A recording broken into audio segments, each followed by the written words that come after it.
Meu querido amigo e amiga, voltamos aqui para a nossa segunda aula. Essa aula eu quero trabalhar com você ainda sobre a visão constitucional do direito eleitoral, porque você tendo uma boa base desse assunto, o resto aqui é resto. Vem cá, vamos trabalhar? Bora! Bom, não podem se alistar como os eleitores quem? Os estrangeiros. Estrangeiro, em nenhum momento, ele pode o quê? Se alistar ou ainda sequer ser candidato. Mas, se esse estrangeiro se naturalizou brasileiro, ou seja, se ele é filho de brasileiro ou ele se naturalizou brasileiro, porque ele está aqui há um certo tempo, fala nossa língua, trabalha aqui, é claro que ele virá o quê? Irá virar eleitor, tá ok? Bom, e também não podem se alistar aqueles que estejam em período de serviço militar obrigatório, que são chamados conscritos. Deixa eu te explicar isso aqui. O conscrito é aquele que presta serviço militar obrigatório. Por exemplo, eu, Gleibe Prete, eu prestei Forças Armadas, tá certo? Eu prestei aeronáutica. Eu era um conscrito, tá certo? Hoje eu sou com Cristo, né? A gente brinca até isso, né? Mas eu era um conscrito. Ou seja, diante dessa situação, eu votei quando eu estava servindo a aeronáutica? Claro que eu votei. Mas como? Porque com 16 anos eu já me alistei no cartório eleitoral. Então, a partir dos 16 anos, a pessoa já não tem a faculdade de se alistar? Eu já era alistado. Então, o conscrito que é eleitor, claro que ele vota. Como no meu caso. Eu estava lá no quartel e um querido sargento, você lembra até hoje, Sargento Washington, ele levou a gente para votar. Tá certo? Isso é possível? Claro que é. Então cuidado com essa dica, hein? Lá vai a dica para você, hein? Fica atento, hein? Conscrito, vota? Não. Agora, se ele for já inscrito, claro que sim. Claro que ele vai votar. Agora vamos lá. Condições de elegibilidade. Quais são as condições para que a pessoa possa se eleger? Tá ok? Primeiro, é a nacionalidade brasileira. Pode ver que eu não falei que ele tem a nacionalidade, tá certo? Nato. Não. Eu disse que ele pode ser que nacionalidade brasileira. Então ele pode ser nato, como ele pode ser naturalizado. Sem problema nenhum. Tá ok? Pra você ter uma ideia, o prefeito aqui de Tocantins, né, no caso aqui Palmas, Tocantins, o prefeito, ele é um colombiano.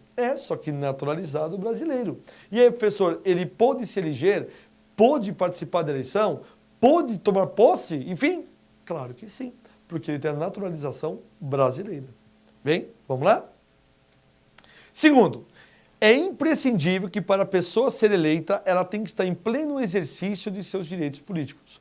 Por exemplo, vamos pegar um exemplo aqui, Eduardo Cunha, ex-presidente da Câmara, hoje preso pela Lava Jato. Ele está com seus direitos políticos suspensos? Ainda não. Por que ainda não? Porque ainda a prisão dele é preventiva.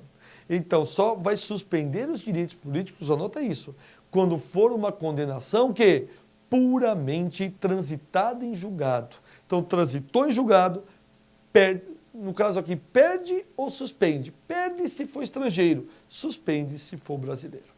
Tá bom? Outra dica. Alistamento eleitoral. O alistamento eleitoral funciona de que maneira, meus caros amigos? O alistamento eleitoral funciona assim.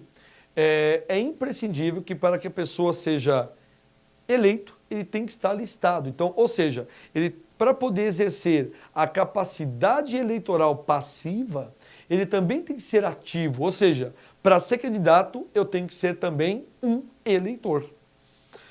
Domicílio eleitoral na circunscrição, tá ok? Ou seja, é imprescindível que o candidato tenha algum vínculo com aquela local, com aquela circunscrição, há pelo menos um ano. Então, pelo menos um ano, tá ok? Naquele local, ele pode, claro, se candidatar por aquele local. E, por fim, nós temos o quê? A filiação partidária. O que seria a filiação partidária, meus caros amigos? Filiação partidária é aquela situação em que o eleitor tem a obrigatoriedade, o eleitor, no caso que quer ser candidato, de se filiar a um partido, pelo menos, no mínimo, há 6 meses, tá ok? No mínimo, há 6 meses. Fechou? Legal? Vamos seguir? Bora! Isso. E o último requisito, claro, para que a pessoa seja candidato, são as suas idades, tá certo? Que está no inciso 6 do artigo 14. Quais são as idades? Isso costuma cair em prova, eles fazem uma salada deste assunto, bem? Fazem uma grande balbúrdia deste assunto. Primeiro, para presidente, vice-presidente e senador, é imprescindível que tenha no mínimo quanto tempo? E isso, 35 primaveras, 35 anos de idade. Então, para presidente, vice-presidente e senador, 35. E para governador e vice-governador do estado e do Distrito Federal. No caso de governador e vice-governador, tem que ter no mínimo 30 anos. Já para deputados, quem são os deputados? Federais, estaduais, distritais, prefeito, vice-prefeito e juiz de paz. Tem que ter pelo menos 21 anos. E 18 anos para o vereador. Onde está a pegadinha aqui, meus caros amigos? A pegadinha aqui, ela está exatamente aqui. Via de regra, todos esses candidatos que eu acabei de falar, eles devem ter essa idade mínima na data da posse, exceto o vereador. O vereador, o candidato a vereador, ele tem que ter 18 anos na data do seu registro, que é do registro do quê? De candidato, que tem que ser feito do dia 15/8 às 19 horas. Tá ok? Bem, são inelegíveis os inalistáveis e os analfabetos. Quem seriam os inalistáveis? Por exemplo, né, um estrangeiro, o analfabeto. Então, esses são inalistáveis.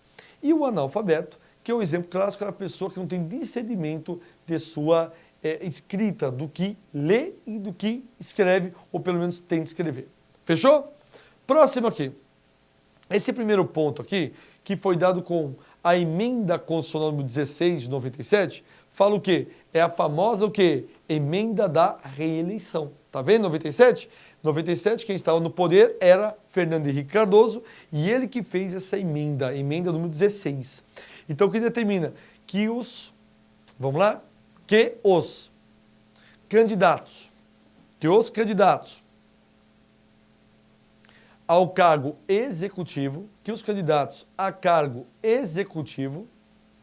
eles podem se reeleger apenas uma única vez. Que os candidatos ao cargo executivo, que é prefeito, que é governador, que é o que, professor presidente, eles só podem o quê? Ser reeleitos para um único período subsequente. Tá ok? Olha que interessante aqui. Agora, se a pessoa, ela pretende participar da reeleição, ela deve pedir exoneração, renúncia? Não! Reeleição não precisa sair do cargo. Agora, se aquele, vamos imaginar aqui, se aquele candidato já eleito, que é, por exemplo, o presidente, o governador ou o prefeito, ele quiser participar de um outro cargo, se ele quiser participar de uma outra eleição, ele deve renunciar 6 meses antes do pleito. Então, vejam bem, qual que é o prazo necessário para que ele, o nosso nobre e amigo, aqui, o nobre e amigo candidato, ele tem que renunciar 6 meses antes para poder concorrer. Bom, já o parágrafo 7º fala o quê? Fala da inelegibilidade reflexa. O que seria inelegibilidade reflexa? Bom, claro que é inelegível quem? O cônjuge e os parentes de até 2º grau. De quem? Do presidente, do governador, tá certo? Do prefeito. E outra, desde que não tenha substituído com 6 meses de antecedência antes do término daquele mandato. Vou explicar. Então, aquele que for cônjuge ou parente de até 2º grau do governador, do presidente ou do prefeito, eles não podem concorrer na mesma circunscrição exatamente o quê? No mesmo cargo do seu cônjuge ou do seu parente. Porque senão fica aquele velho e bom, não seria bom, mas para eles mas aquele velho e bom para eles, coronelismo.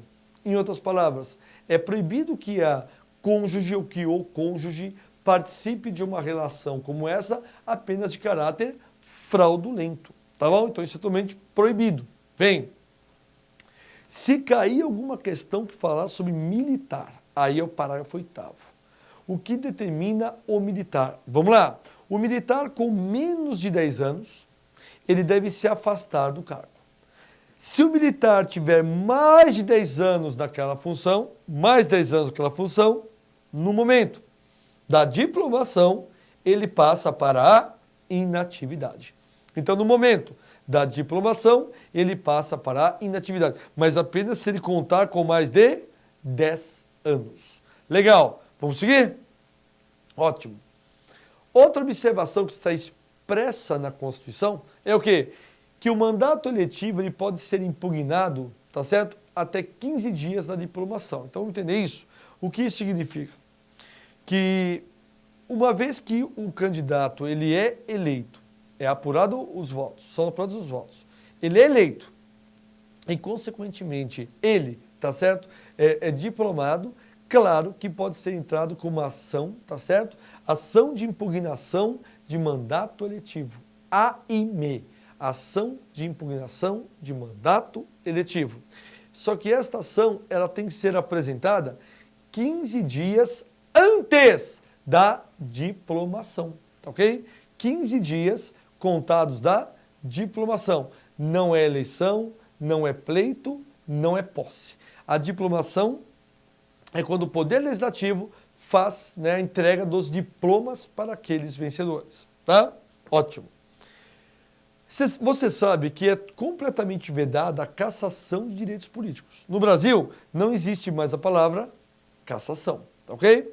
Bom, mas ela só pode se dar a sua perda ou a sua suspensão. Nenhum direito pode ser cancelado, tá ok? Ou cassado. Ele pode ser o quê? Perda ou suspenso. Primeiro, se houver o cancelamento da naturalização por sentença transitada e julgado. Trocando minutos com você. Imagine que um estrangeiro quer se naturalizar brasileiro.